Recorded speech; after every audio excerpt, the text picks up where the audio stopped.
Hello, my friends. Welcome to another episode of Deep True Crime.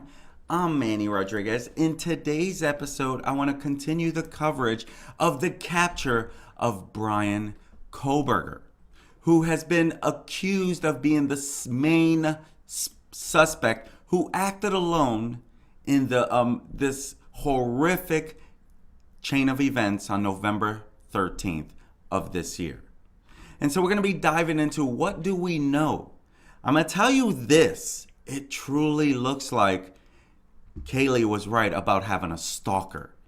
Because now as we continue to learn more and more, there's some credibility behind the stalker talk. And so we're going to continue to dive into what we're finding out after the capture of Bryan Kohberger. Let's dive into it.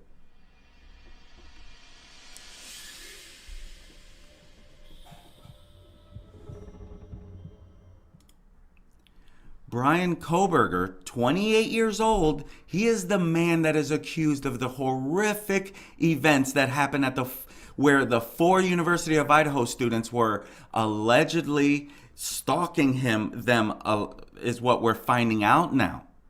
After this horrific slaying of the four University of Idaho students, he is said to have been stalking them in the weeks leading up to the murders and wore gloves in public places after the killing.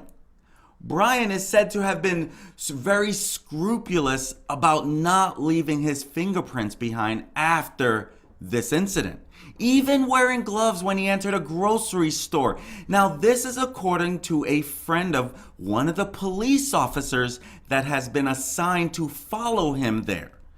Remember, there were surveillance for 4 days as he was moving around everywhere. Who this anonymous source is that spoke up, we do not know just yet, obviously. But the source says he's not stupid and has been very careful. That's what the anonymous source said.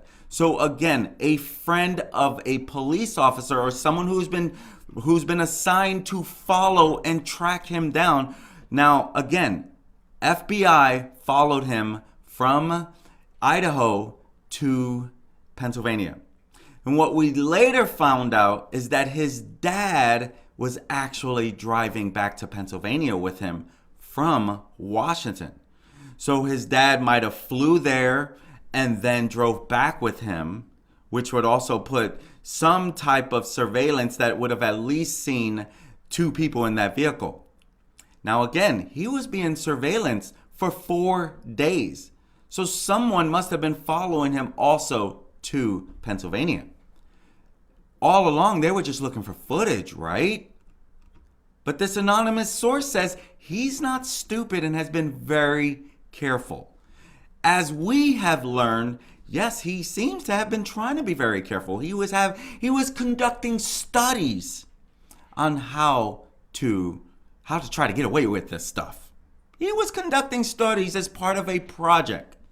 Now, while Bryan was under surveillance in Pennsylvania, according to the source, police witnessed him appearing to try and avoid leaving any more DNA or fingerprints behind. So while he was being surveilled, they saw him doing what this anonymous source had shared.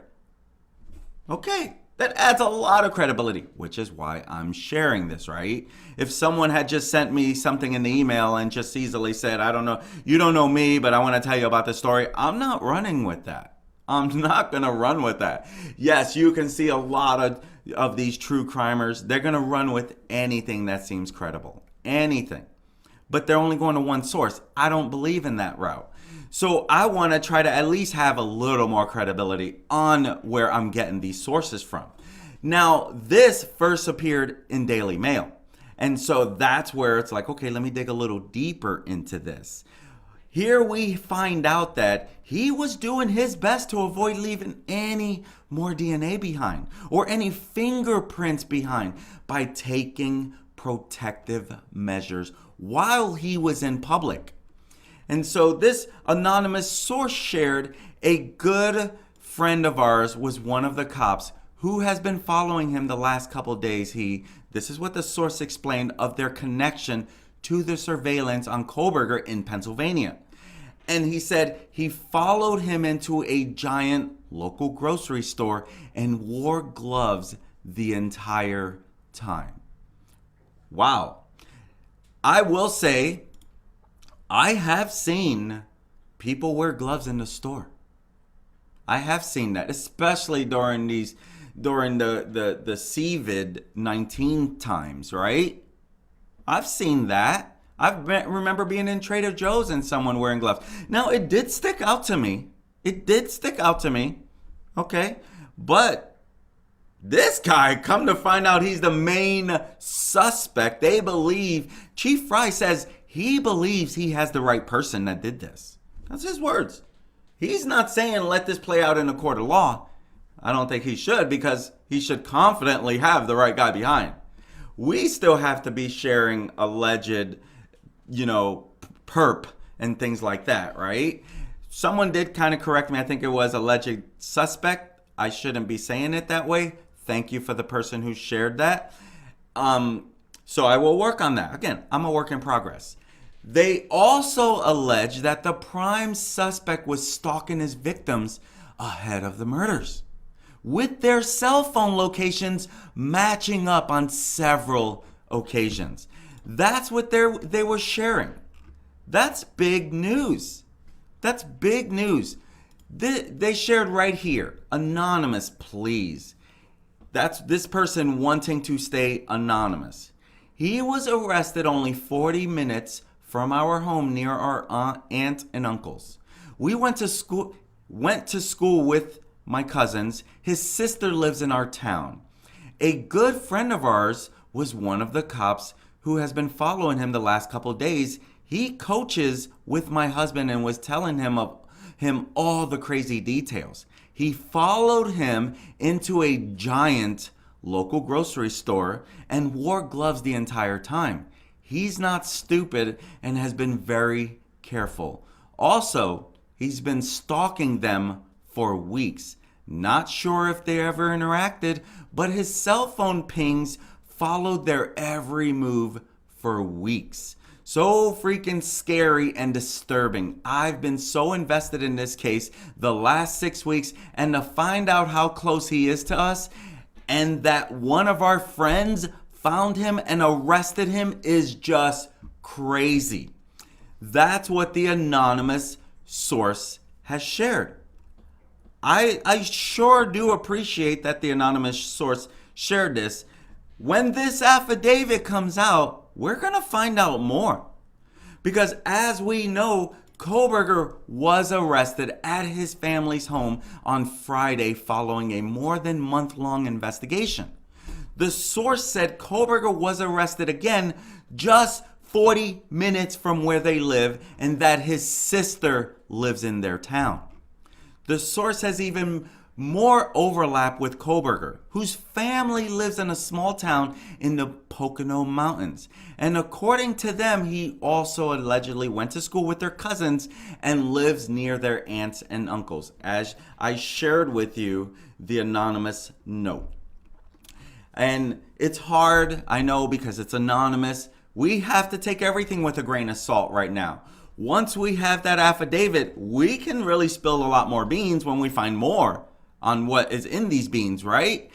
But it is, I agree with this person, so freaking scary and disturbing. I honestly believe this would not have been the last time he did this if Bryan is the actual K-I-L-ler. If he's the actual perp, yep, I truly believe with everything we are finding out, he was trying to do something long-term and become a notorious serial, you know what. By what we're learning, that are being tied to this Bryan Kohberger. That's my thought on that. And some criminal profilers have agreed themselves, not with me because they don't know I said that, but just like this guy, we've all been invested in this case the last 6+ weeks, right? And to find out that he traveled over almost 2,500 miles to get to his parents in between for the holidays, Like, we don't know how he was acting. People have spoke up, though, right? And so after the murders, he first returned to teaching at the University of Washington, but later drove 2,500 miles from Idaho to Pennsylvania in order to hide out at his parents' Poconos home. Now, police, they have been on his tail during his cross-country trip with his dad and continue to follow him in Albrightsville, Pennsylvania, where he was ultimately taken in. And according to students in his class, Kohberger, he acted as if nothing had happened after these killings had took place, which to me is pretty chilling. Like, he was starting to get used to this right out of the gate. Again, if he is truly the KILer. We have to wait for him to have his day in court. I want to be as respectful and even as professional as I can be about this. I'm not going to be cursing up storms. I'm not going to do any of that stuff. But right now, he's allegedly the perp. And so that's where we're going to still continue to find out even more about this. Don't you agree? People are talking, right? Now, according to students in his class, Kohberger acted as if everything was chill. Washington State University's online directory, they did show him that he worked as a teaching assistant for the university's criminal justice and criminology program. He was also a PhD student in the department. Multiple students in the program told Fox Seattle that Kohberger did not appear different following the incident that happened to Kaylee Gonsalves, Maddie Mogan, Xana Knudo, and Ethan Chapin, the boyfriend of Xana. So he was alleged to have been stalking mainly Kaylee, but stalking these victims. So my friends, there had to be some truth. There had to be some truth. There had to be. Now, with that also being said, once the affidavit comes out, we'll know more. We'll literally know more, right? We'll know more when that happens. Until then, we really won't know more. And so that's where it's like we want to be careful what we're sharing and not trying to just throw everything and anything out there, right? We have to be careful with these things when it's being presented. And so in an interview with NBC Philadelphia, Skylar Jacobson, shown here, he said in an interview that I would text Kohberger and be like, hey, you want to go for a run? We'd go for 6-7 mile runs at night. So when I saw it, I was just like in complete shock. It was so close to home. And that's what he said, that the pair, they were close around 10 years ago, and that during their runs, they had all of these positive conversations. Jacobson, he described the murder suspect as being uplifting and often talked about wanting to get in shape. And he said that there was nothing concerning about his behavior. And in a separate interview, Jacobson spoke about their friendship, telling WBRE, I would text him and be like, hey, you want to go for a run? Again, he shares that we'd go for 6-7 mile runs at night.